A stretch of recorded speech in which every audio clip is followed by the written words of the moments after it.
안녕하세요, 여러분. 오늘은 9강 한국 정치와 민주주의 발전에 대해서 같이 공부하겠습니다. 이 9강에서는 민주주의와 한국 정치에 대해서 알아볼 텐데요. 한국 정치의 역사를 함께 알아보도록 하겠습니다.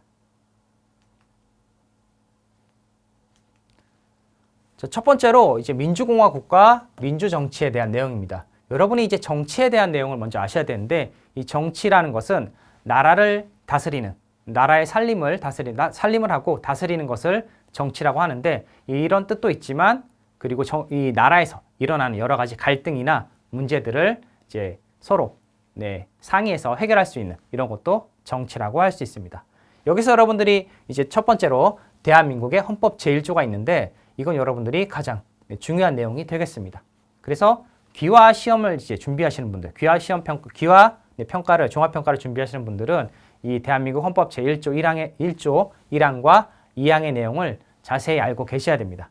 첫 번째로 1항의 내용은 대한민국은 민주공화국이다라는 내용입니다. 이 민주공화국은 여기도 있지만 국가의 주권이 국민에게 있는 나라를 말합니다. 그래서 민주주의를 기반으로 하는 나라라는 것을 말하고 있습니다. 두 번째로 대한민국의 2항이죠. 대한민국의 주권은 국민에게 있고, 이 주권이라 함은 이제 나라의 중요한 일을 결정하는 힘을 말하고, 주인의 권리를 말하겠죠. 이 주권은 국민에게 있고 모든 권력은 국민으로부터 나온다는 겁니다. 그래서 이 국민이 이런 어떤 걸 결정할 수 있는 힘을 가지고 있다는 것을 알려주고 있습니다. 그래서 이 1항과 2항 내용을 반드시 기억하시기 바랍니다. 다음은 이제 민주주의입니다. 이 민주주의라는 것은 이제 국민이, 아까 또 나왔죠. 국민이 이제 권력, 이제 어떤 일을 결정할 수 있는 힘, 이런 힘을 가지고 있고 그 권력을 스스로 행사하는 제도를 민주주의라고 하고 있습니다. 그래서 이 대한민국이 이제 민주주의를 바탕으로 한 나라라는 것, 그리고 국민이 모든 것을 결정할 수 있는 나라라는 것을 알고 계시면 되겠습니다. 다음으로 이제 민주주의의 구분입니다. 민주주의는 이제 두 가지로 구분할 수 있는데요. 직접 민주주의와 간접 민주주의로 구분할 수 있습니다. 첫 번째 직접 민주주의는 모든 국민이 직접 참여하여 결정하는 것을 말합니다. 그러니까 어떤 나라에 일이 생기면 국민들이 모든 것을 다 결정하는 것이죠.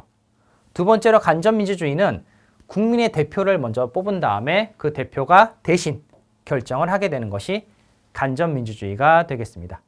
한국의 민주주의 방식은 이 앞에서 말한 직접 민주주의와 간접 민주주의를 함께 사용하는 민주주의 방식이 되겠습니다. 그래서 간접 민주주의는 이제 대표를 선출한다는 이런 뜻이 있고, 그리고 직접 민주주의는 국민투표라는 제도를 이제 사용하고 있다는 것입니다. 이 국민투표라는 건 이제 나라에 중요한 일이 생겼을 때, 나라에 정말 중요한 일이 생겼을 때는 이제 대표들이 이제 결정하는 것이 아니라 국민들의 투표를 통해서 결정하게 된다는 것이 이제 국민투표가 되겠습니다.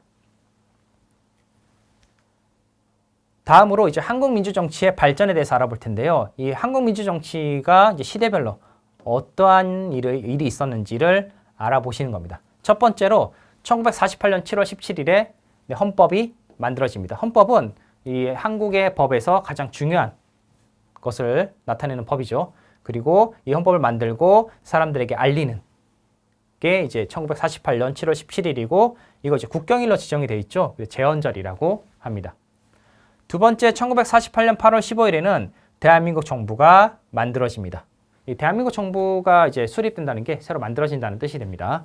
그리고 1960년 4월 19일에는 독재 정권 타도라는 운동이 일어나는데요. 이때 대통령이 이승만 대통령인데, 이승만 대통령이 초대 대통령으로 계속 대통령을 하다가 이제 사람들이 이제 다른 사람에게 또 대통령을 이제 할 수 있도록 이제 독재 정권을 이제 물러가라고 이제 운동을 하게 되는 거죠. 이게 1960년 4월 19일입니다.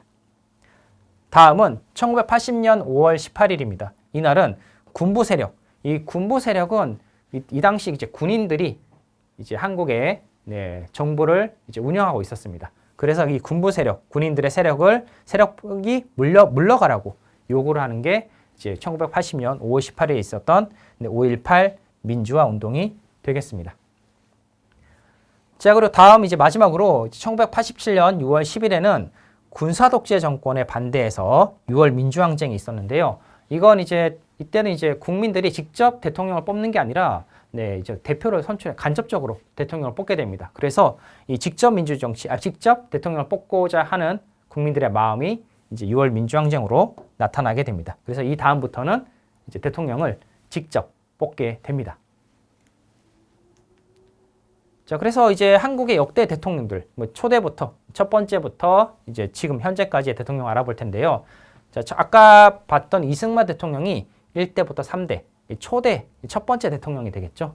아까 있었던 이제 여러 가지 일이 있었지만, 이승만 대통령이 1대부터 3대까지 하셨고, 그리고 다음이 윤보선 대통령, 그리고 박정희 대통령이 5대부터 9대까지 대통령을 하게 됩니다. 이때 이제 박정희 대통령부터가 이제 군부 대통령이 되는데요. 이 박정희 대통령의 이제 특징을 살펴보면 여기 5.16 군사정변, 이제 군인들이 이제 이 정권을, 나라를 이제 가지게 되는 거죠. 그리고 새마을 운동이 있는데 이 새마을 운동은 이제 낙후된 이제 농촌이나 뭐 이런 지역들을 개발하기 위해서 시작된 운동입니다. 그래서 이 운동을 통해서 좀 여러 낙후된 지역들이 좀 발전하는 계기가 됐습니다. 그리고 마지막으로 경제개발 5개년 계획이 있습니다. 이 경제개발 5개년 계획은 나라의 경제를 발전시키기 위해서 여러 가지 정책을 만들어서 시행을 했는데 이때 이제 한국의 경제가 좀 더 발전하는 이런 계기가 되었죠. 자, 다음은 이제 최규하 대통령입니다. 이게 최규하 대통령이 10대 대통령이고 그 다음이 전두환 대통령이 11대, 12대 대통령이 됩니다. 이 전두환 대통령도 이제 군부 세력 대통령이 됩니다. 그래서 이때도 이제 5.18 민주화 항쟁이 있었죠. 이 전두환 대통령 다음부터는 이제 6월 항쟁, 민주항쟁이라고 해서 그때 이제 대통령이 이제 직선제, 직접 국민들이 대통령을 뽑을 수 있는 제도로 바뀌게 됩니다. 그래서 그때 당선된 대통령이 13대 노태우 대통령이 되겠습니다. 다음은 이제 김영삼 이제 14대 대통령이 있고, 그다음에 김대중 대통령이 15대 대통령입니다. 이 김대중 대통령 같은 경우는 이제 남한, 남쪽과 북쪽, 북한이죠. 남한과 북한의 평화를 위해서 노력했다고 해서 이 노벨 평화상을 수상하게 됩니다. 이때 이제 기여한 것을 인정받아서 이 상을 수상하게 되는 거죠. 그 김대중 대통령 다음은 이제 노무현 대통령이 16대 대통령이 되었고, 이명박 대통령이 17대, 그리고 박근혜 대통령이 18대 대통령이 되었습니다.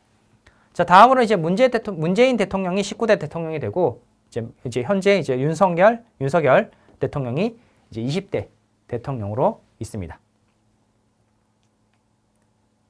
자, 다음 시간에는 우리가 한국의 정치 제도에 대해서 알아보려고 합니다. 네, 감사합니다.